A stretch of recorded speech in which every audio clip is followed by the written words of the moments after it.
Okay. You look fun. Oh, I try. I try. Welcome to A Dose of Landis, your host, me, Jeff Landis, along with Brendan Brown from wheatus. How's it going, man? All right, man. It's going well. So, your song, Teenager Bag, it's been a hit everywhere. It's been around the block. Oh, yeah. It's been around the block, and it's got several tags. But anyways, that's a good thing, though. That's It's all right. I mean, that's a good thing. We're super lucky. I don't want to ever make people think that we don't like it. We love playing that song. It's a difficult song to deliver properly the way people need to hear it. So we got to rehearse it all the time and keep it up, Yeah. Yeah, I was watching a documentary today because a friend of mine named Sunai, who's been a follower of my show for forever, and he was telling me about the documentary, and I just watched it today, man. It's crazy on how things work with Yeah. We came into the music industry from way outside of it. In fact, in some sense, we still are. And from the early days, even when I was getting close to getting out of college, I was writing music that I really didn't know what to do with because I didn't know how you got there. Yeah. My dad sold cars. My mom was an interior decorator. Even my grandmother who lived with us worked full time. So it wasn't like we didn't have anybody connected or anything like that. So it was like, okay, well, this sounds like it's a song, but so what? There's plenty of songs that happen that some you find out about 20, 30 years later that were beautiful, that should have been, but weren't. Yeah. So kind of stumbled through different versions of it, recording it over and over again to try and get that hybrid right, because we didn't know what we were doing. So, or I didn't, I should say. So eventually just kind of got lucky with something that seems to want to do its own work from time to time. So that's lucky. I think that's lucky. It appears everywhere. Speaking of that, we kind of got a mutual friend that's, I also just have in the wrestling business as well. Okay. So I was promoting a wrestling show back in 2000-something. You gonna say Spider Nate Webb?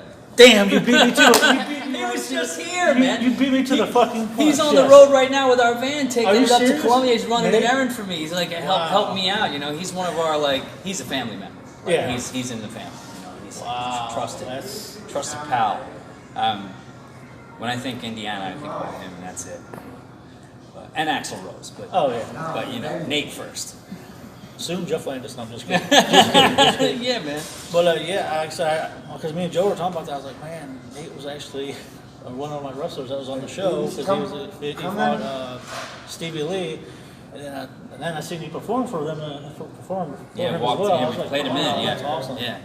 Yeah, we love Nate, and that's another lucky thing. I don't know how we got sort of embraced by the indie wrestling community, but that is a subculture of the most serious, dedicated fans in the world, and it's an honor just to be included in their world.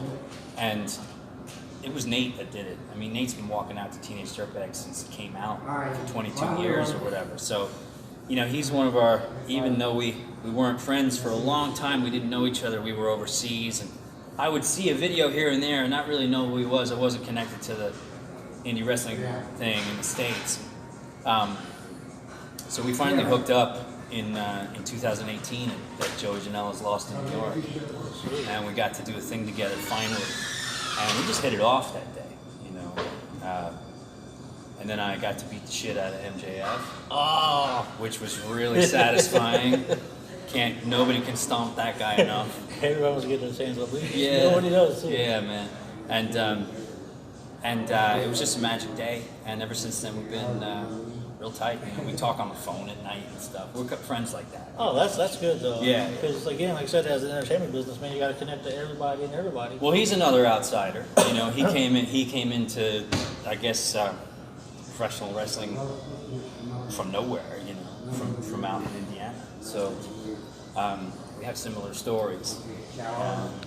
Like him, our career was partially shaped by 9/11, having released something or it started right before the attack on the tower. So it was just, we have a similar life arc, and we also have a lot in common. That's good. You get to relate to people, and then again, your song does it too. Especially people who's like I said before, that they're down on their luck and they think, man, I feel like I'm alone. But then your song makes everybody show, hey, this is possible. Yeah, it is possible to come out of nowhere and have a thing. You got to be real lucky, and it helps to learn a few hard lessons before that. To watch out for the snakes and the arrows, you know. Because I had been through a few other record deals prior to the one where I was the singer, and I had seen a little bit of the whole thing. I had toured the East Coast opening for Joan Jett and this other band that I was in called Hope Factory, and she was real nice to us and learned a lot from her and her management. So it was, you know, a stumbling through the New York music industry in the 90s thing, and I was real careful about showing anything to anybody that I actually cared about, because I was afraid, and it was with cause, you know. Yeah, no, I understand. Like I understand with TV, I consider that my first child because I've been doing it since I was 14. Right. I celebrated my 28th anniversary last week, actually. Oh, wow. Congratulations. Oh, thank you, man. I appreciate it. So I consider it as like it's a birth of a child. Like if you're doing something entertainment, like you're producing a song, you're producing a TV show.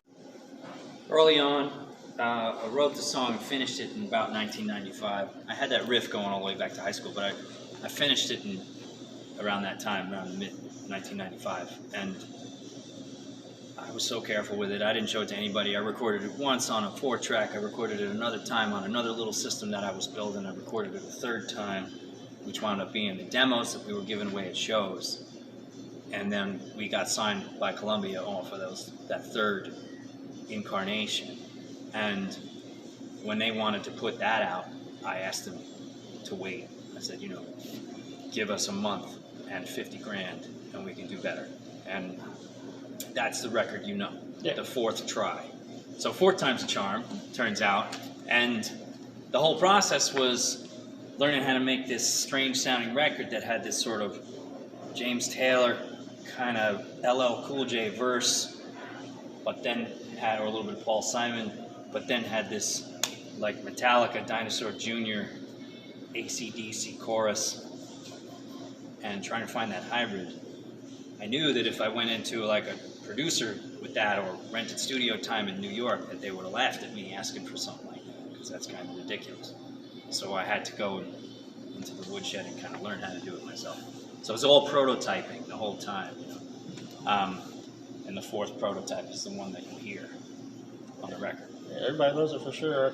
Now, speaking of, you're here in Fort Wayne. You hit Fort Wayne numbers of times. Me and Joe and your manager, we were talking about Fort Wayne. You guys were here, what, last year, was it? Yeah, Everclear and Living Color and Hoobastank were kind enough to bring us here on the Summerland tour. So that was really cool. So how do you feel about Fort Wayne? I mean, Fort Wayne is a good place to play, especially at Pierre's. I tell you what, the last time I was here, I felt the love, because I was sick. I didn't have COVID. I had a normal cold, which back then in the summer of 2021 was like, everyone was scared. It was like, oh shit, he's sick. You know? Yeah. And, you know, I was wearing a mask, trying to stay away from all the guys on the tour. I didn't want to give it to anybody. And as I had that moment, you know, where you just like, where you're really sick and you just have a headache and whatever else, and you know you have to do something, so you just need something to power through. And I walked around the corner here and got a pulled pork sandwich with pickle.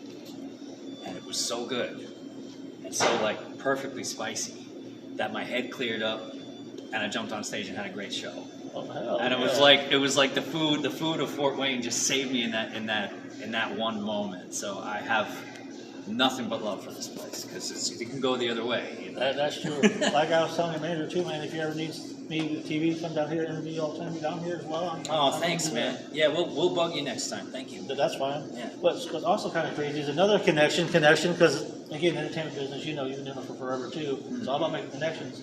You guys' opening act, Basket Case, I'm really good friends tonight. with as well. Yeah, tonight. Yeah. I'm really good friends with Renata and Chris. Yeah, They've been on the show in the past too. Cool. So. Yeah, we're excited about it, man. Like so most of the time you just roll into town, you got a little hit of the place, and then you need to leave. But you have local openers, you get to feel it out a little bit more and learn about it, and I'm looking forward to that. So that's really cool. Before we go, anything to say to the fans that's watching, not only Dos Landis, but the wheatus fans, and here tonight? Yep, here tonight at Pierre's in Fort Wayne. We're going to rock with this guy. Thank you very much, Indiana. See you guys later on a dose.